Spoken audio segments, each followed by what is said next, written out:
नमस्कार दोस्तों, कहानियों की श्रृंखला में आज सुनेंगे मालती जोशी जी की कहानी रिश्ते तो शमशान से चले आ रहे हैं। लेकिन उससे पहले मेरा आपसे विनम्र अनुरोध है कि अगर मेरे द्वारा सुनाई हुई कहानियाँ आपको अच्छी लगती हैं तो मेरे चैनल को सब्सक्राइब ज़रूर करें, लाइक करें और अपने दोस्तों और परिचितों में शेयर भी करें। बेल आइकन दबाना बिल्कुल भी ना भूलें। आज सुनिए, रिश्ते तो शमशान से चले आ रहे हैं। जानती थी सविता जाने से पहले मिलेगी ज़रूर। मैं पूरी तैयारी के साथ उसकी प्रतीक्षा कर रही थी। जैसे ही उसने आकर पैर छुए, मैंने उसे वह पैकेट थमा दिया। उसने पैकेट खोला और एकदम गदगद हो गई। हाय दीदी, कितनी प्यारी साड़ी है। थैंक यू दीदी, थैंक यू वेरी मच। यह सुनकर मैंने कहा, नालायक, इधर दीदी भी कह रही है और थैंक्स पर थैंक्स भी दिए जा रही है। सॉरी, अब आपको थैंक्स भी दूं तो किस किस बात के लिए? सारी रात गिनती में ही निकल जाएगी। चुप, यह बता साड़ी पसंद आई कि नहीं? दरअसल तुम्हें साथ ले जाना चाहती थी ताकि तुम्हारी पसंद से खरीद सकूं, पर तब सरप्राइज़ नहीं रहता। उसकी ज़रूरत ही नहीं थी। आपकी पसंद इतनी अच्छी है कि गलत चीज़ आप खरीद ही नहीं सकती, और सरप्राइज़ का तो आनंद ही अलग है। वैसे आज का दिन मेरे लिए अनेक सरप्राइज़ लेकर आया है। एक तो आपने सरप्राइज़ दिया, उससे पहले दफ्तर में फेयरवेल पार्टी, और सबसे बड़ा सरप्राइज़ तो दुबे जी ने दिया। कौन दुबे? मैंने पूछा। आपके सेक्शन ऑफिसर, उसने जवाब दिया। और इधर उधर नज़र दौड़ाकर उसने धीरे से कहा, आज सुबह उन्होंने मुझे प्रपोज़ किया। क्या? मेरी तो चीख ही निकल गई। अच्छा है जो केबिन की दीवारें कांच की हैं, नहीं तो लोग दौड़े चले आते। मैंने तुरंत खुद को संभाला और उससे पूछा, आज ऑफिस कैसे आई हो? ऑटो से। प्रांजला ने कहा था साड़ी पहन कर आना। साड़ी पहनकर मुझसे एक्टिवा चलाते नहीं बनती। अच्छा किया, चलो मैं घर छोड़ती हूँ। फिर हम कार में आकर बैठ गए। मैंने कार स्टार्ट करते हुए कहा, अब बताओ, मुझे बड़ी बेसब्री हो रही है। दुबे जी ने किस तरह प्रपोज़ किया? सुबह सुबह मेरी मेज़ के सामने आकर बैठ गए। मुझे लगा बेस्ट विशेस देने आए होंगे। शुभकामनाएं उन्होंने दी और नए ऑफिस, नए लोगों के बारे में भी जानकारी दी। फिर एकदम बोले, सविता जी, आपने शादी क्यों नहीं की? मैंने कहा, सर, ऑफिस में सब जानते हैं 12 साल पहले मेरे पिताजी को अचानक दिल का दौरा आया। उस समय मैंने बस स्नातक पूरा किया ही था। दोनों छोटे भाई पढ़ रहे थे। मैंने अनुकंपा नियुक्ति के लिए आवेदन दिया और संयोग से मुझे नौकरी मिल गई। पिता का पद तो नहीं मिला, पर जो मिला वही हमारे लिए नियामत थी। घर की जिम्मेदारियां निभाते निभाते इतनी व्यस्त हो गई कि शादी का विचार ही नहीं आया। यह सुनकर वे बोले, जिम्मेदारियां खत्म हुई या बाकी हैं? करीब करीब खत्म ही समझिए। बड़े भाई की इंजीनियरिंग हो गई है, छोटे की डॉक्टरी का आखिरी साल है। इंटर्नशिप के बाद नौकरी पक्की है। भाइयों ने भी कह दिया है कि नौकरी लगते ही मुझे शादी के लिए तैयार होना पड़ेगा। दादागिरी नहीं चलेगी। इतना सुनकर वे बोले, तो जब भी शादी के लिए आप सोचें मुझे याद कीजिएगा। मैंने कहा, क्या मतलब? दुबे जी बोले, इसे मेरा प्रपोज़ल समझिए। यह सुनते ही जैसे मैं आसमान से गिरी। मैं आपसे भी ऊंची आवाज़ में चीखी थी।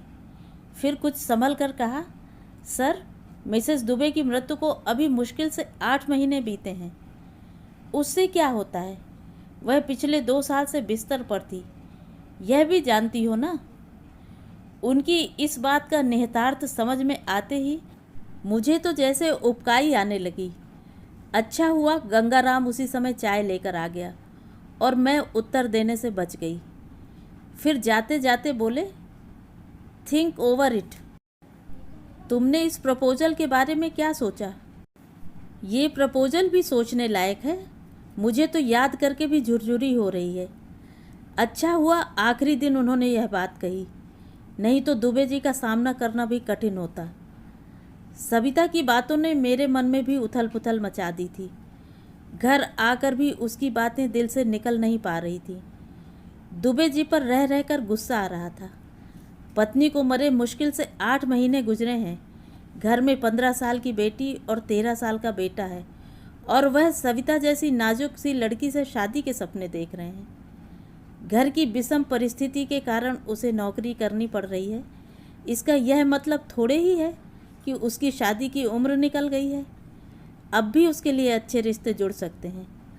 उसके भाई जहाँ सेटल हो जाएं तो मैं खुद आगे बढ़कर उसके लिए एक अच्छा सा लड़का ढूंढ कर लाऊंगी। एक दिन हेड ऑफिस मीटिंग में गई थी। लौटते समय दुबे जी मिल गए। औपचारिकतावश मैंने घर व बच्चों के हाल चाल पूछे। कुछ न पूछिए मैडम, हाल बेहाल है। अम्मा एकदम पस्त हो गई हैं। गांव लौट जाना चाहती हैं, पर घर में जवान होती लड़की है, उसे अकेले कैसे छोड़ दें। बच्चों से 1 मिनट नहीं बनती। मुझे रोज़ धमकी देती हैं कि शादी कर, नहीं तो मैं बड़े भाई के पास चली जाऊंगी। तो शादी कर रहे हैं? मैंने पूछा। अम्मा और बच्चों के लिए करनी ही पड़ेगी, उन्होंने कहा। यह सुनकर मैंने कहा, मेरी एक मौसेरी बहन है, बाल विधवा है। 13 की उम्र में ब्याही गई, 15 की उम्र में घर लौट आई। अब बेचारी भाभीयों की जचकी कर रही है, उनके बच्चे पाल रही है। सुबह शाम रसोई में खटती है, बचे समय में माँ की सेवा करती है। कितनी बार कहा कि 2-4 साल के लिए मेरे पास भेज दो। 8वीं पास है, मैं 12वीं करा दूंगी, कोई ट्रेनिंग दिलवा दूंगी। लड़की अपने पैरों पर खड़ी हो जाएगी, पर कोई सुनता ही नहीं है। आखिर मुफ्त की नौकरानी कैसे जाने देंगे। मैडम, हमारे यहाँ तो शमशान से ही रिश्ते आना चालू हो जाते हैं, पर गांव देहात की लड़की के साथ बच्चे सामंजस्य नहीं बैठा पाएंगे, इसलिए अब तक सारे रिश्ते लौटाता रहा हूँ। आप जिनकी बात कर रही हैं वे विडो हैं ना? अम्मा कभी नहीं मानेंगी। पढ़ी लिखी होती तो एक बात थी, मैं अम्मा को मना लेता। पढ़ी लिखी तलाकशुदा चलेगी? तलाकशुदा? दुबे जी बोले। कुछ देर सोचकर मैंने कहा, हाँ, LIC में काम करती है, 25,000 वेतन है। दुबे जी बहुत उत्साहित होते उससे पहले मैंने अगला वाक्य भी ठोक दिया। 8 साल का एक लड़का है। मेरा पहले ही एक बेटा है, दूसरा नहीं, दुबे जी ने कहा। बेटे को रखने वाला कोई नहीं है। मैडम ने भागकर शादी की थी तो वह दरवाज़ा भी बंद हो चुका है, और जिसके लिए घर छोड़ा वह नालायक नौकरी ढूंढने अमेरिका गया तो वहीं का हो गया। मेरी सहेली कहती है बच्चा तो मैं अच्छे से पाल लूँगी, पर मैं उसे घर परिवार और पिता का प्यार देना चाहती हूँ। दुबे जी बोले, बच्चा नहीं होता तो हम एक बार सोच सकते थे। अम्मा बच्चे के लिए कभी राज़ी नहीं होंगी। शहर में बहुत सी लड़कियां होती हैं जो बड़ी उम्र तक बिन ब्याही रह जाती हैं। सोचता हूँ उनमें से किसी का उद्धार कर दूँ। मैंने कहा, दुबे जी, जो लड़कियां बड़ी उम्र तक बिन ब्याही रह जाती हैं वे ऐसे शौकिया नहीं रहती। उसके पीछे कारण, समस्याएं, परेशानियां, जिम्मेदारियां होती हैं।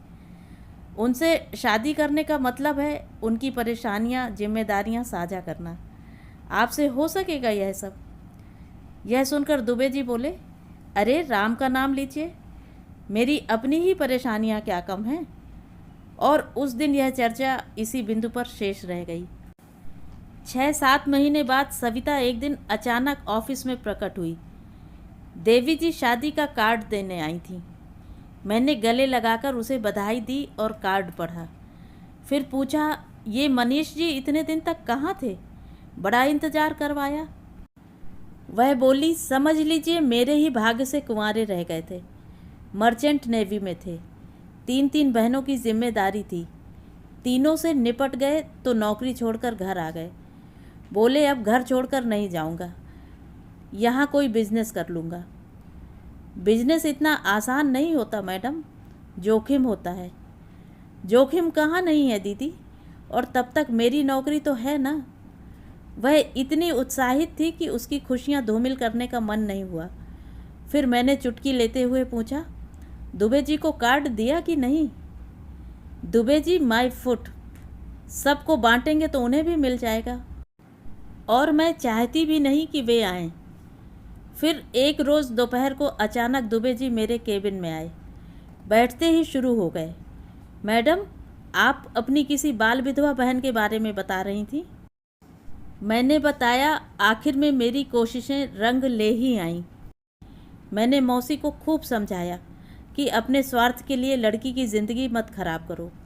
तुम्हारे बाद वह नौकरानी बनकर रह जाएगी, और भाइयों के बाद उसका क्या हाल होगा। लोग सीधे वृद्धाश्रम भेज देंगे। मौसी के दिमाग की बत्ती देर से जली और उसका रिश्ता कर दिया।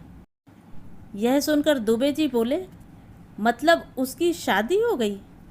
मैंने कहा, हाँ, अभी तक भाभीयों की रसोई में खटती थी, अब अपने घर में खटेगी। पहले माँ की सेवा करती थी, अब सास की करेगी। कुछ नहीं तो पहनने ओढ़ने का सुख तो मिलेगा ही।